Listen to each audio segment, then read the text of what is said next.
Welcome back to Rainy Day Let's Play. I am the Prince of Play, Solon, and we are still playing Read Only Memories.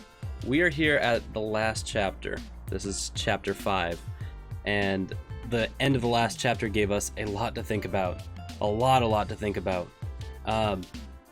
We know we're getting to the end because, like, as a noir mystery goes, the body count has suddenly staggered to abnormal proportions. We now have the deaths of, God, who are they? Zin, Shotaro, Nunya, Charlie.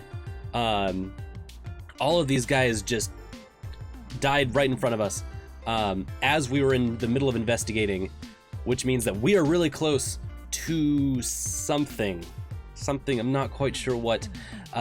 Parallax seems to, or someone seems to be covering up Parallax's footsteps. And with all the information we now have about Big Blue on the horizon, we could be screwed. We could be at the end of our ropes. We could be in a huge heaping mess of problems. The giant, all-omniscient, all-powerful monster, Big Blue, has surfaced. Not the F-Zero track, like something much worse, much more all-knowing, that basically wants to, Parallax wants to use it to take over the internet, and be able to, in machine time, have like full access to the internets, which is kind of redonkulous, kind of like a big like singularity kind of moment for everything. But yeah, so now after all of this, we're here. We've recollected ourselves. It's the morning. Tomcat's here, which means the Tomcat song's playing, which means, like, you know, Tomcat's alive. We're good. As long as Tomcat's here, I feel like safe here, right? But God, the mystery surrounding the deaths of all of these people is so peculiar. It's so weird. We know that Nunya's death involved a manual-driven car, a car that does not drive itself, and did not have a driver. That sounds impossible. We know that Zin was pushed out of her window, although nobody entered the room. We also know that Shotaro was left dead days before any of the other people, and nobody knew about it because of his poor Rom did not know how to cope with this death, and thus would shut off every time that the robot would see that their owner was dead. Just a total mess. And then with Charlie, we didn't really get any information about Charlie, but probably something fishy there happened too. He is kind of a world famous blogger of sorts.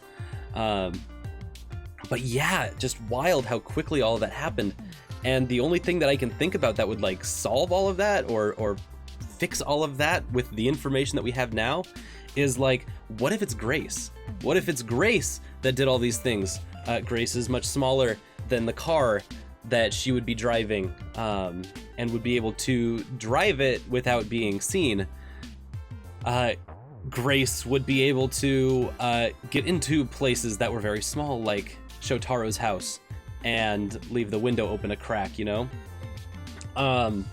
Grace would also not give a heat signature, thus being able to, I don't know how she would push, I'm assuming she's like Turing sized, but maybe she's not. She'd be able to push Zin out of the window without leaving a heat signature in the room. I wouldn't know why. I don't know why Grace would do that.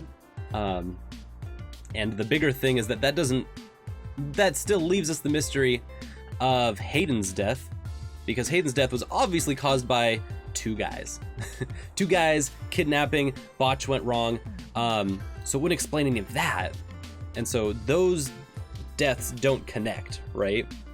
But it might explain those things. I don't know. I'm hoping maybe I can be like at the end of this, I called it, but probably not. Now that I'm saying it out loud, I'm like, you know what? That's not going to be what's happened because I already called it. It's going to be something completely different. But yeah. So that's where the score's at today. We're going to solve the mystery. We're going to solve it now. We're going to solve it fast, hard. We're gonna go in, blitzkrieg parallax, and ruin their days, and hopefully win the day. I hope so. I know that like all the decisions that we've made to this point kind of like lead to something. I just hope we made the right ones. Anyway, Tomcat, please take us home. Rise and shine, sleepy layabouts. We've got a whole crop of things to do and not a lot of time to get them done. Okay. I guess I'll go through this. How did you get into my apartment? Tell me, please.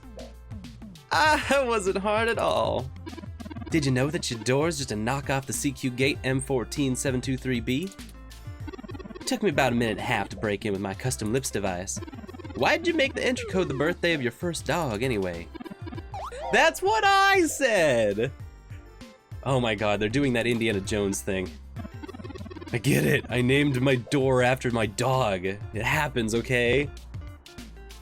Anyhow, I felt a little silly then when I realized your window was propped open. I could have just used that. That's what I said! Y'all should be more careful about that. Though I can't blame you much, climate control in here seems to be a bit lacking in the stamina department. I get it, my door sucks. What's your point, Tomcat? Oh sure, oh sure. What have you learned from the files we sent you? Honestly, it must be the data cache. Honestly, I think we've covered most of the important points of your creation just by talking to people involved. All the files that we got from that Vincent fella cover all that in greater detail. You can go through it with when you want, but it don't really tell us much we didn't already know. There is one thing that stands out though, at least from what I've read so far. What's your one thing? Yeah, see, Hayden's goal wasn't to make a machine intelligence per se, right? No, because Hayden wasn't making AI, Hayden wanted to upload the human mind to the interbuts. He wanted to make a machine system that could contain human-like intelligence. RoboJar. And even just from his notes, his programming work is, well, it's something else. Elegant, artful. I'm just a kid banging on pots and pans compared to Hayden. Looking at his notes about my interfacing between your AI core and the Lips OS, I barely managed to tape the two together at the level he approved of. But I think I'm getting off track here. What I'm trying to say is he didn't handwrite your code, Turing. No one did. Hayden wrote a program that automatically generates a new machine intelligence based off the hardware profiles the system's installed on. Melody mentioned something about that. What does that mean? Gosh, I guess that would mean that because it's a more modular system, that it could be applied a lot more places. Like, it's not like a 1990s program, like a .exe where you run it, you double click it, you run it, and it like installs a bunch of stuff and then goes. It's more like an app. Like you download it and put it into stuff. And so I guess what we're saying here is that in the options down here, it means you don't have to be alone. It means Hayden was ignorant and careless. He was crass, a fool. It means we can make more AIs. Oh god, that means you could upload it to all the AIs, huh? You could upload it to all the ROMs. Oh no! Oh cool, okay. Exactly. We could, assuming we can get our hands on Hayden's actual source code for you, generate new machine intelligences. You wouldn't be the only one around anymore, Turing. Oh no, Turing! You're gonna have to... That is some food to swallow for you, buddy. Oh. Okay. Yeah, it's kind of a big deal, huh? I hardly know what to say. But all this gets a damn sight more complicated once you consider the stuff I found in the research we got. About Big Blue, Parallax's planned launch. Vincent speculated that Hayden's research into me would have interfered with the launch, and that's why they... Turing. What, Tomcat? They had someone... That's why someone had him killed. The potential for an abuse of an AI like Big Blue's almost beyond belief. Even if I don't go into all the crooked shit the people running Parallax could pull off with it. I mean, you're different, Turing. Your personality profile would degrade pretty quickly outside of your original hardware, so we don't gotta worry too much about you going haywire, right? But Big Blue ain't got that limitation. If it decides to go off the rails, well, we'd be screwed good and proper. How likely is that? I'd say it's inevitable, almost guaranteed. In fact, it's already happened. Oh no! This is what they're gonna be like, by the way, all the people that are like messing with the augmented eye stuff, that's Big Blue. Come on, just give me this. Come on. What? That prototype build, Baby Blue? I'm almost certain it's loose on the mesh. The research notes from Parallax on the project show clearly and with certainty that the test AI was shut down once it was tried fiddling with the data on the meshnet in hopes that it would increase its chances of survival. I guess I didn't think that doing scary shit like that would get it turned off.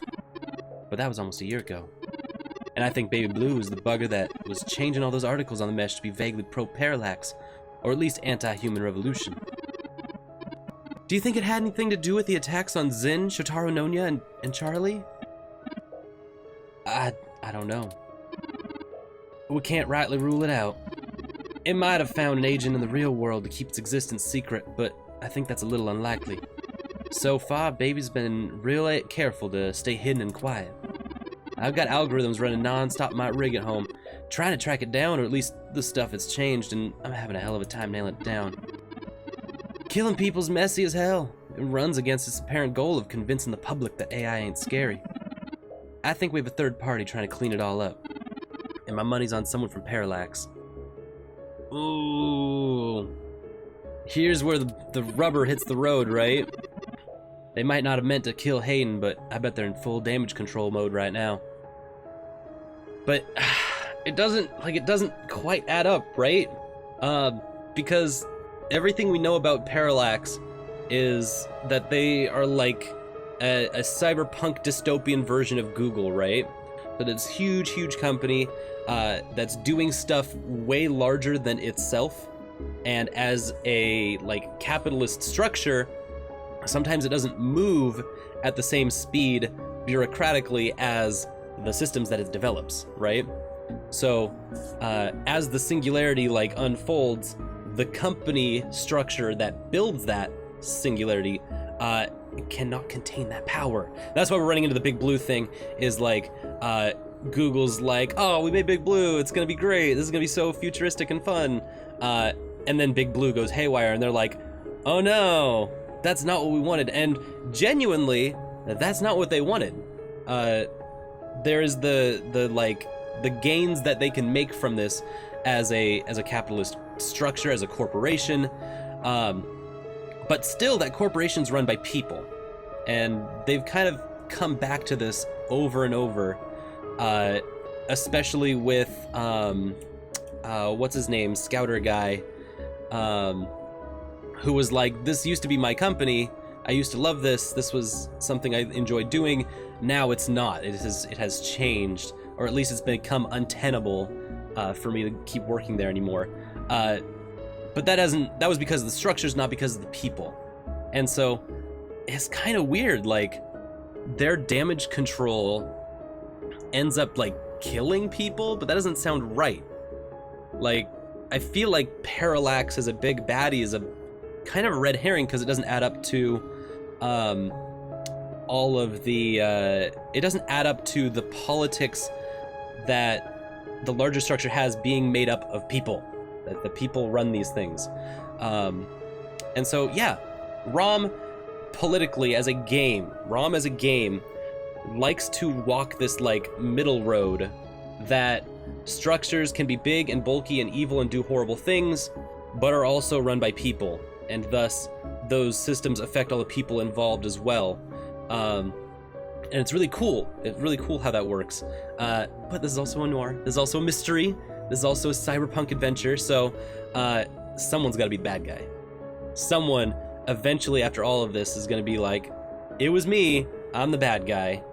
And that's why I'm like, it has to be a third party. That has to be like Grace, or I don't know who else, but someone, Fairlight. I don't know.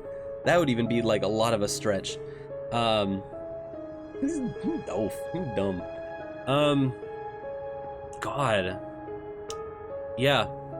I really like when they talk about large corporate structures as being human run, or at least ROM run, which has this kind of shred of humanity aspect to it, in that transhumanist way.